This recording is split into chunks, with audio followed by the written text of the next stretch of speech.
All right, I am back, and I wanted to show you what to do if you wanted to do snow. I mean, obviously in mine, I've already put in grass.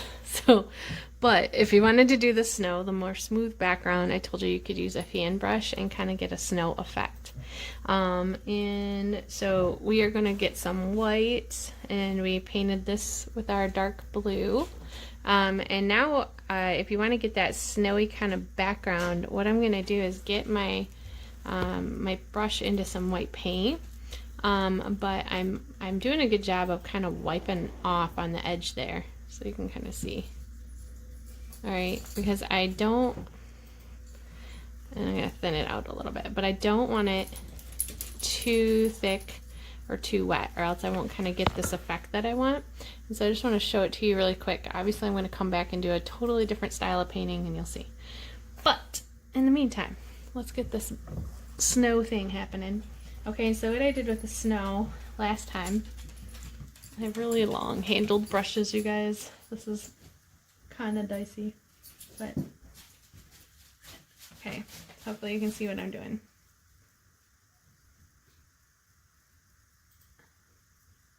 I'm very lightly touching that edge, okay? And I'm not too concerned about getting it.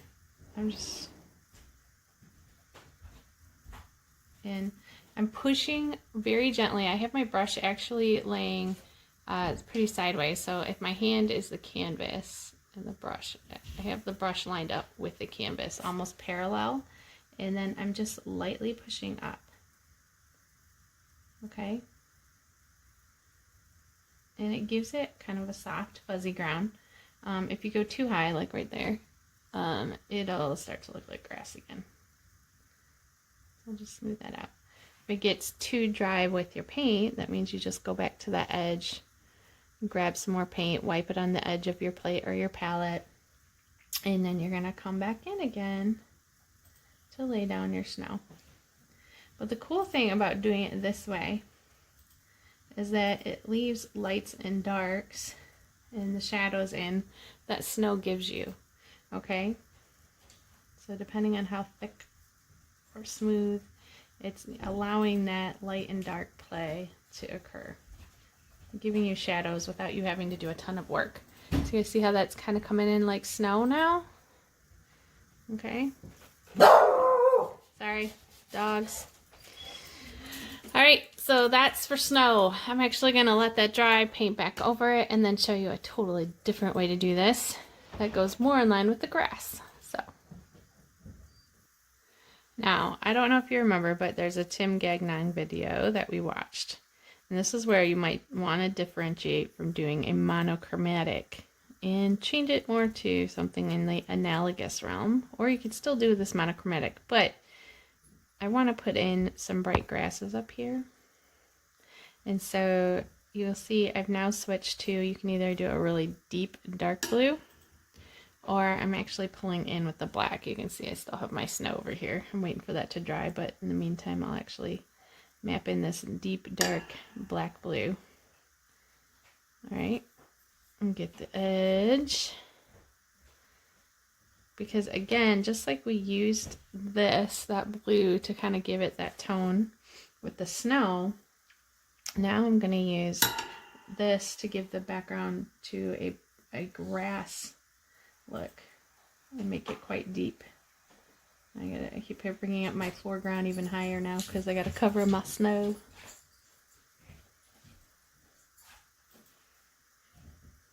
All right.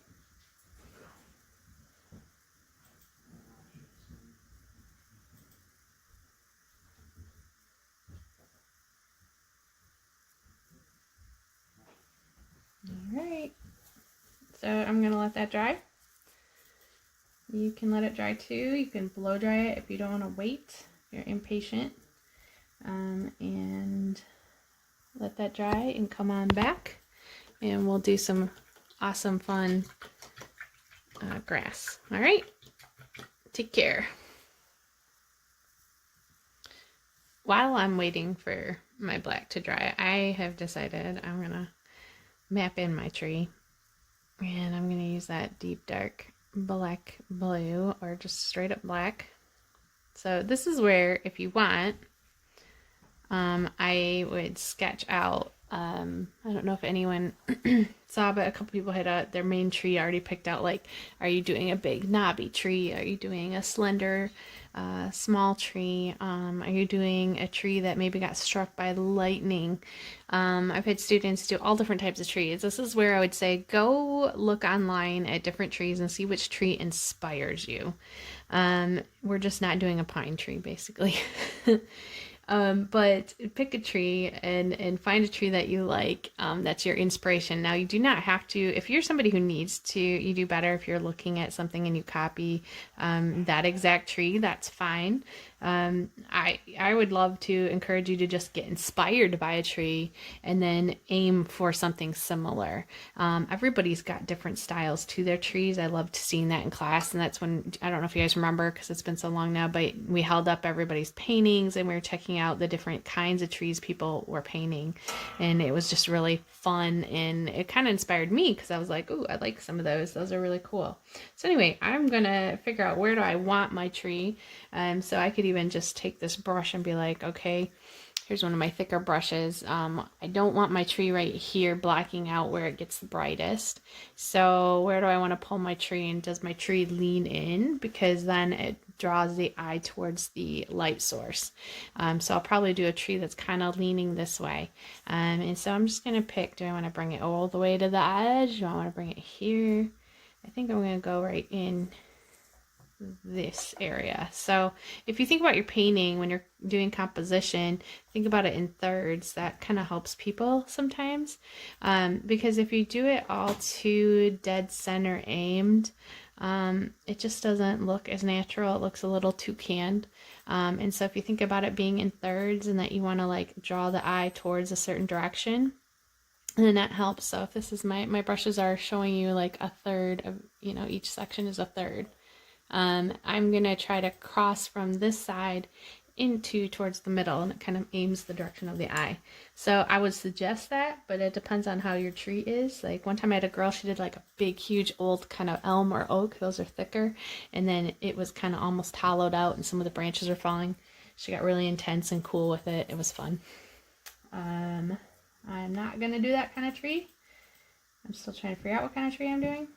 But I'm just going to start mapping it in. And as usual, you guys remember to spritz your paints so that you don't lose your paint. Alright, and if you ever have to get up, because sometimes, somebody calls and says, hey, we got to do dishes or go for a walk, or however you guys are keeping busy as a fam during our break, then take your paints and just cover them with some saran wrap. Spritz them first and cover them with saran wrap if you don't have that palette with you. Okay, this is a little small, so I'm definitely not going to keep it that small. But do you see I'm just going slowly? And we always remember that the trees are thicker at the bottom, right? So let's see, how about that for a thickness? I like that better. Alright, and I want this guy to be a leaner. I'm going to curve him in that way. And I'm leaving bumps. Remember how we leave bumps? Because trees are bumpy and knobby, and it's more fun that way. Alright. Let's see here. Let's see. I'm not going to split them quite that early, so I'm going to bring this up.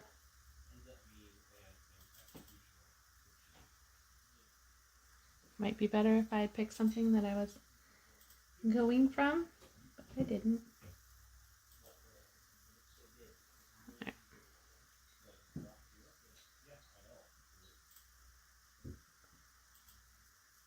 Okay, I do have a guy who's going this way.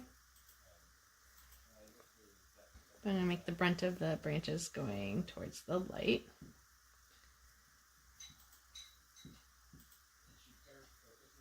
Now I'm going to actually add foliage. You could get into some lovely detail work and do just mainly the branches, and like I said, I'll put that picture up again of the one where it's just branches and it's like in the winter, so you don't have all the foliage on it. And that's my daughter's cell phone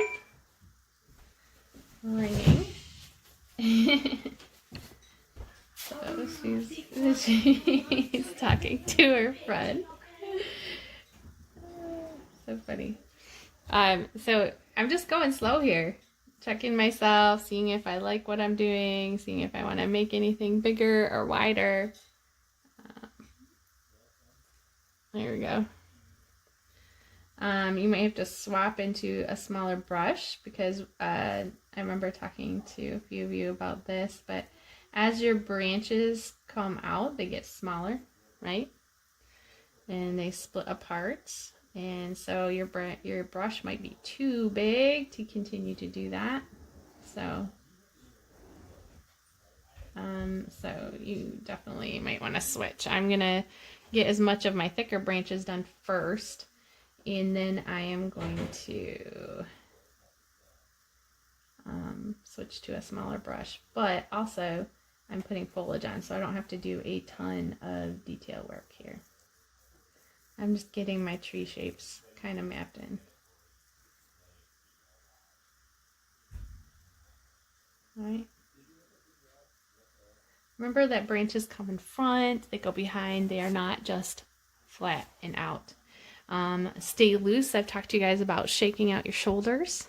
So stay loose, because if you get too tense and too tight, your branches start to look too straight, and then you'll lose that kind of fun, natural look that a tree gets.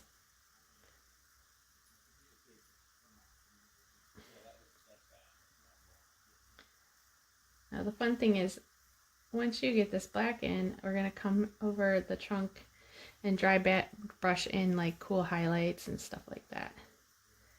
So I'm going to create a little branch that's happily going off to the background here behind the other big branch here in the front. So remember, trees go every which direction. Maybe there's one that comes off right here.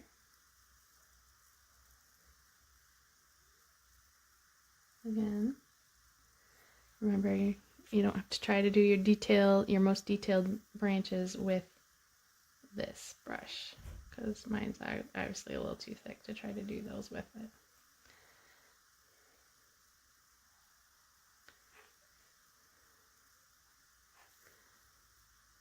If your brush is too dry, remember, get some water, get some more paint, twirl it up the side of your palette, stuff like that, so that it's not getting that scratchy look that you get where it's picking up every little bit of the tooth of the canvas. Okay.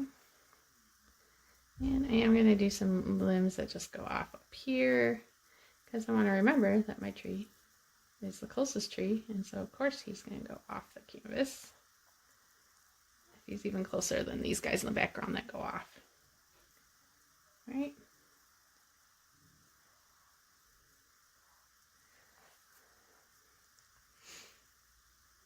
It's not my favorite tree so far, but something to remember in art is there will be points in your artwork where you might not like it, and you might want to just say, never mind. Or you get mad at yourself. Please don't do that. Please don't give up. One, this is acrylic, so it's a little more forgiving than, say, watercolor is, but never give up, because there's always something we can do.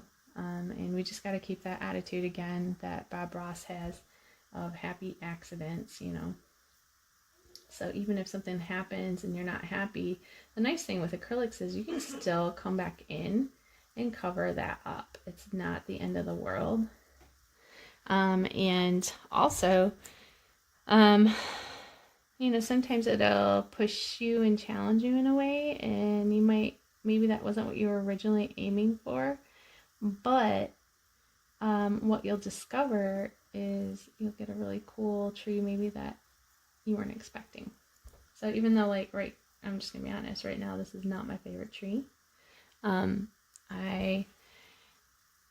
not hating it, it's just my favorite tree, but I think I actually will really like it by the time I get done with all my shading and I add in my leaves and stuff like that.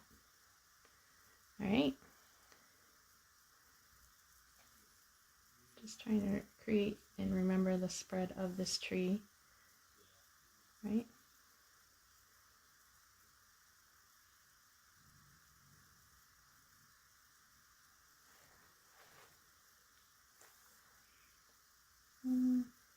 Picking this guy up a little bit more, who's coming up here.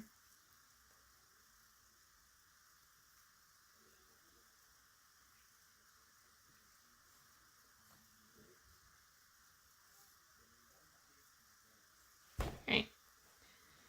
He's a little misshapen. He is definitely leaning. I have apparently made him a boy. It's your tree, do what you want. Alright, I'm gonna let this dry, just like I'm still letting this bottom section dry. It's kind of tacky. You can see the sheen on it still, so I know that that's not ready. So I'm just gonna let those dry, and then we'll come in and start doing our highlights and our grasses, and we'll have some fun with this. And good to remember, my tree is actually gonna be down here. It's not gonna be right on the edge. My trunk is actually gonna come into right about in here, okay? Something good to remember. We can think too about whether or not when we do these highlights, do you want to have like a hole in your tree? Do you have squirrels that live in your tree? Stuff like that. It's kind of fun. We have a tree off the side of our house where squirrels live in it. All right, see you in a sec.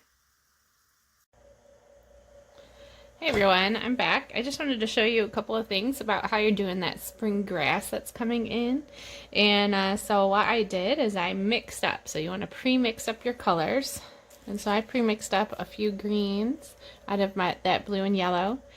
So mix them up yourselves. I've got 3 tones going on here. So you can see there's a light tone, a medium, and a dark. And actually we're going to use some black when we get over to the tree. But we already put this black down here on the bottom. And so what you do is you grab your handy dandy fan brush. And you just, same way I showed you with the snow, is you're just going to come in with the lightest green possible. Since you already have the black down here, you're just coming in and you want to...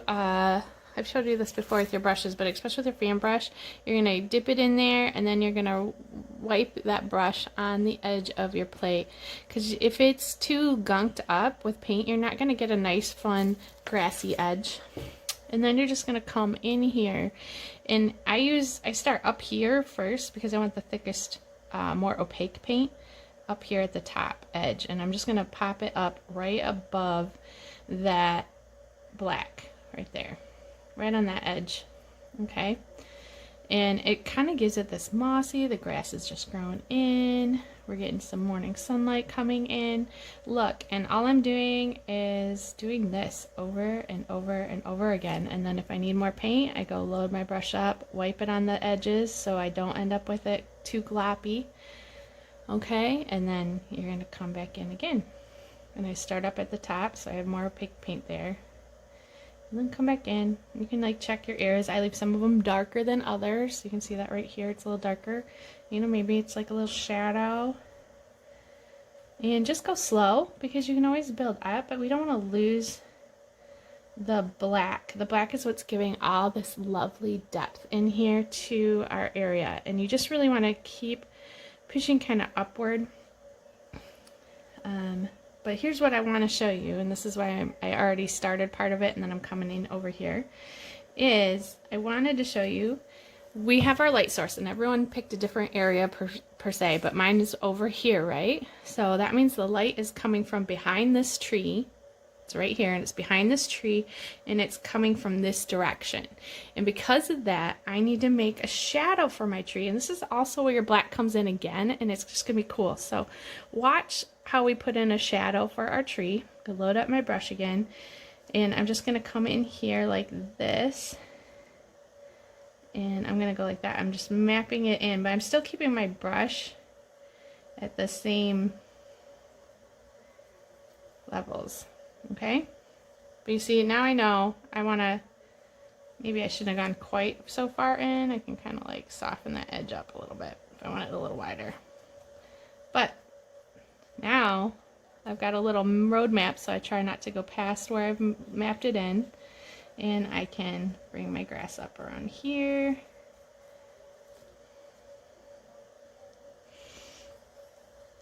Yes, obviously I use my fingers. I told you guys I'm always covered with paint by the time I'm done. Alright, so I'm locking in that shadow. You guys see how that shadow starts to form and it looks so pretty and it kind of pops and it's just really awesome. So I wanted to show you guys that part. So that you could, I'm going to be really careful, and you can turn your fan brush to the side right here where you're trying to get in closer to the tree. Okay.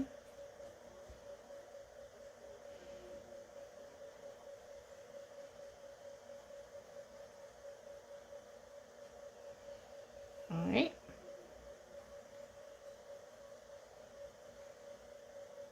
Go right off that edge, right? You want to continue that look. Reload your brush if you need to. Remember to spritz your paints, right, you guys? We are spritzing. I hope you guys are spritzing.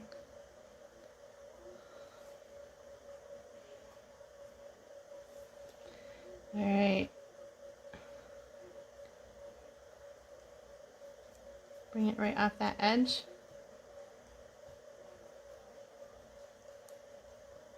You see how we've got this awesome shadow now. It's so pretty. I just love how that works. Alright, I'm going to finish this up and then I'm going to come back to you guys and we'll start on the actual tree and doing all your shading on the tree trunk and putting in our foliage, because I'm actually going to have this tree have foliage. Alright, have fun!